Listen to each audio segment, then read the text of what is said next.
যেরকম রোদ্দুরটা উঠেছে ঠাটা পড়া, সেরকম ঠাটা পড়া করে ভিউ দিচ্ছে আমাদের বাহাদুর আর গৌতমের সাইকেল ওখানে পার্কিং। সকালে আমরা শিবখোলা থেকে নেমে পড়েছি, এখন আছি হচ্ছে রংটং রেল স্টেশনের সামনে। এদিক দিয়ে হচ্ছে মানুষ হেঁটে হেঁটে যায়, আমরা সাইকেল নিয়ে উপর দিয়ে যাচ্ছি। এই রাস্তা দিয়ে সবাই হেঁটে যায়। জল বেশ ভালোই আছে, পুরো ক্লিয়ার একেবারে।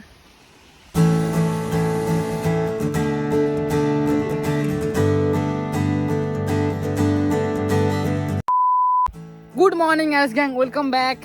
তোমাদের সকলকে স্বাগত জানাই আবার একটা নতুন ব্লগে। ঠিক আছে, আজকে আমরা গাইস যাচ্ছি শিবখোলা। কিছুটা দূর এগিয়ে শিবখোলার ডান সাইড দিয়ে একটা রাস্তা চলে যায়, ওই রাস্তা দিয়ে উপরে গেলে খুব সুন্দর ভিউ দেখা যায়। জায়গাটার নাম কি আমি বলতে পারছি না, আমাকে গৌতমই লোকেশনটা দিয়েছে। তো আমার সাথে নতুন জয়েনিং করেছে গৌতম। ঠিক আছে, তো দুই বন্ধু একসাথে বেরিয়ে পড়েছি। আমরা এখন ব্রেকফাস্টটা করলাম, ও একটু এগিয়ে গেল। এখান থেকে তোমরা জাস্ট একবার ভিউটা দেখো। এখানে আমার বাহাদুর ব্রেকফাস্টটা করলাম, আর ব্রেকফাস্ট করার সাথে সাথে ভিউটা খুবই সুন্দর দেখা যাচ্ছিল। ওই দিক দিয়ে হচ্ছে যাওয়া যায় গাছ, গিদ্দে পাহাড়, কার্শিয়াং সব যাওয়া যাবে। আমরা এখন হচ্ছে গাছ আছি রংটং এর ওপরে, রংটং স্টেশনে। ঠিক আছে, রংটং স্টেশন আমাদের নিচে, আর আমরা রংটং স্টেশনে ঢুকবো আসার সময়। ওখানে তখন এসে একটু ফটো টটো তুলবো। ঠিক আছে, আর আমার আশপাশটা একবার দেখে নাও, এখানে পুরো চা পাতা বাগানে ভরা, খুবই সুন্দর ভিউ। এখন বাজে হচ্ছে 10টা, আমাদের পৌঁছে দেওয়ার প্রায় ওই 2 ঘন্টা লাগবে। কারণ গাইস 8 কিলোমিটার মানে পাহাড় রাস্তা অনেক, কারণ পুরো টেরা বেকা রাস্তা ক্রসিং করে যেতে হবে। এই রাস্তাটা যদি সমান হতো তাহলে 1 ঘন্টার মধ্যে পৌঁছে যেতাম। যাই হোক, চলো কিছু দূর একটু এগিয়ে যাই।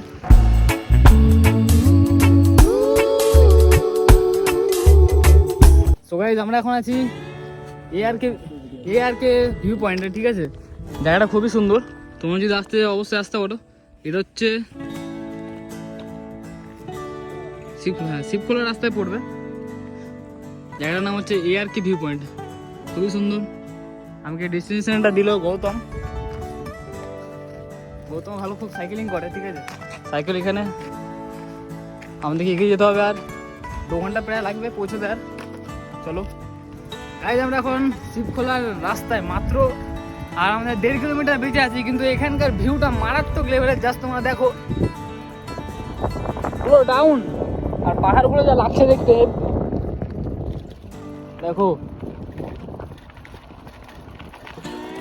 এখন আমার রাস্তাটা এরকম যে গাইজ পুরো আপ ডাউন, কিন্তু হেভি মজা। এই দেখো,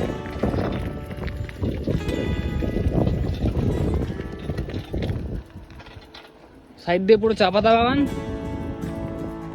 আর মাঝখানে আমরা। মারাত্মক ভিউ গাইজ।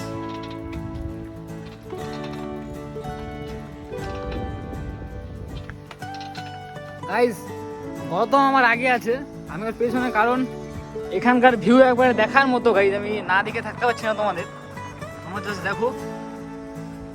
ঘন জঙ্গলের মাঝখান দিয়ে রাস্তাটা, আর যদি 2টো মারুতি ভ্যান চলে আসে তাহলে জায়গা থাকবে না ঢুকার।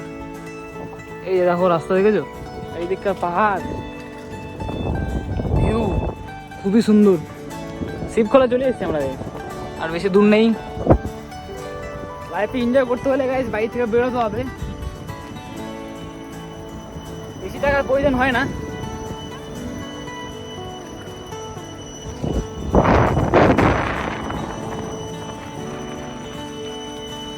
খুব শব্দ হচ্ছে পোকার। এই দেখো,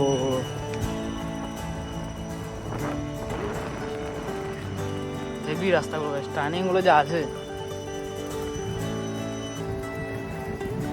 আবার টার্নিংটা দেখো,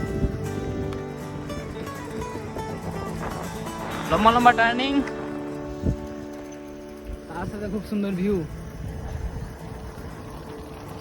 এই দেখো গাইস, জলের শব্দ শোনা যাচ্ছে, নদী সামনেই।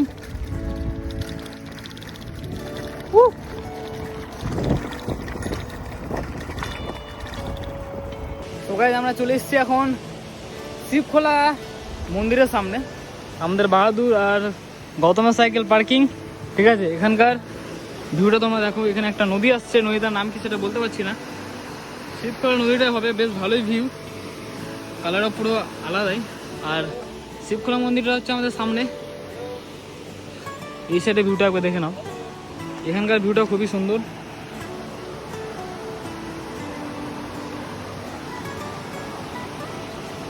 এখানকার জলটা পুরো ক্লিয়ার। শিবখোলার মেন ভিউ পয়েন্ট হচ্ছে আগে, আমরা ওখানে যাবো, ওখানকার থেকে খুব ভালো একটা ভিউ দেখা যাবে। চলো এগোনো যাক। এই সাইড দিয়েও দেখা যাচ্ছে খুব সুন্দর নদীটা বয়ে যাচ্ছে। আর মাত্র 750 মিটার দেখাচ্ছে, বাট পাহাড়ের রাস্তা 750 মিটার মানে 1 কিলোমিটার, আমাদের যেটা সন্দেহ। বলেন কি? সো গাইস আমরা শিবখোলার রাস্তায় এন্ট্রি করেছি। এদিক দিয়ে হচ্ছে মানুষ হেঁটে হেঁটে যায়, আমরা সাইকেল নিয়ে উপর দিয়ে যাচ্ছি। এই রাস্তা দিয়ে সবাই হেঁটে যায়। জল বেশ ভালোই আছে, পুরো ক্লিয়ার একেবারে।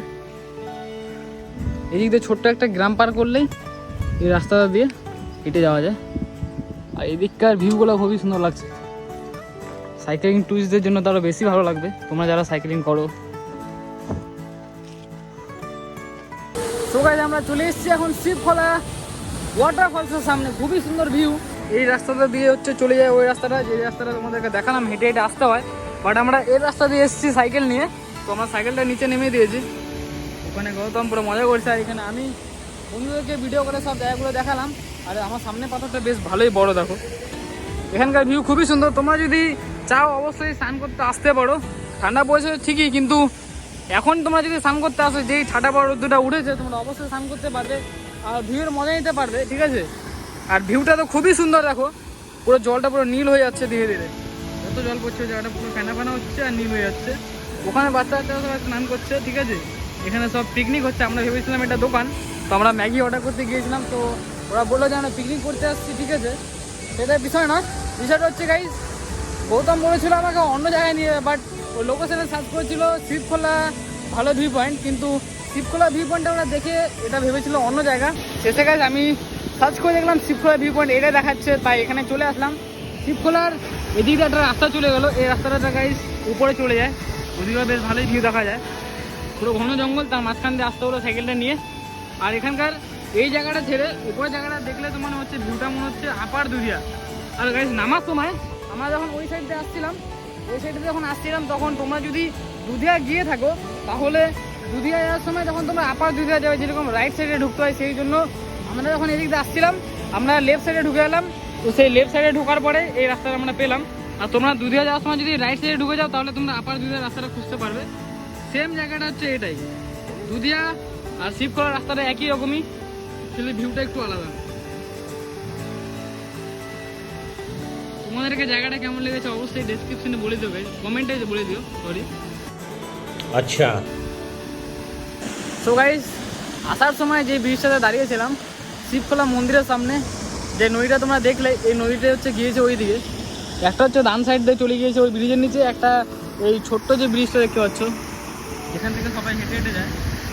এই নদীটা চলে গেছে হচ্ছে বাঁ সাইড, সোজা সোজা গিয়ে ডান সাইডে চলেছে, মানে এই নদীটাই দু সাইড থেকে ভাগ হয়ে একসাথে মিশেছে। যেরকম রোদ্দুরটা উঠেছে ঠাটা পড়া, সেরকম ঠাটা পড়া করে ভিউ দিচ্ছে।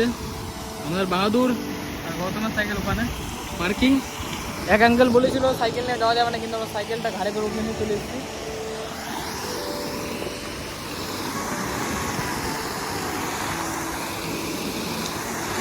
অফ সিজনে, এখন তো অফ সিজন, যখন সিজন শুরু হয় ওই মার্চ এপ্রিলে পরে আগস্ট সেপ্টেম্বর, সেই সময় প্রচণ্ড ভিড় হয়। তখন এত লেভেলে ভিড় থাকে, যখন 100 থেকে 150 মানুষের মতো এখানে চলে আসে। অবশ্যই এটা সত্যি, এখানে পুরো লোক হয়ে যায়, সবাই স্নান করে, কেউ পিকনিক করে, কেউ বার্থডে সেলিব্রেশন করে। প্রায় 3 ঘন্টা সাইক্লিং করার পর 8 ঘন্টা মজা করাকেই বলা হয় ট্রাভেলিং। যেরকম তোমরা দেখতে পাচ্ছ ভিউ কিছু বলার নেই। আর এখন বাইরের দিকে রওনা দেবো, চলো এগোনো যাক। এখন যাবো আমরা রংটাং স্টেশন, যেটা তোমাদেরকে এখন দেখানো বাকি আছে, সেটা দেখাবো। চলো গাইস, নামার সময় তো পুরো আরামে নেমে গেলাম, এবার ওঠার সময় পুরো ফেটে চার হয়ে যাচ্ছে। পুরো রাস্তা এরম টেরা রাখা, এখানে তো পুরো পেঁচানো সাপের মতো। আর আমার জন্য গৌতমকে হেঁটে হেঁটে উঠতে হচ্ছে, ঠিক আছে। দেখা যাক কতক্ষণের মধ্যে আর এই ট্রেকিংটা কমপ্লিট করি। সবাই আমরা শিবখোলা থেকে নেমে পড়েছি, এখন আছি হচ্ছে রংটং রেলওয়ে স্টেশনের সামনে। আমরা একটু এগিয়ে এসেছি, এখন এই রেস্টুরেন্টে আমরা এখন একটু বসে খেয়ে দিয়ে রওনা দেবো বাড়ির দিকে।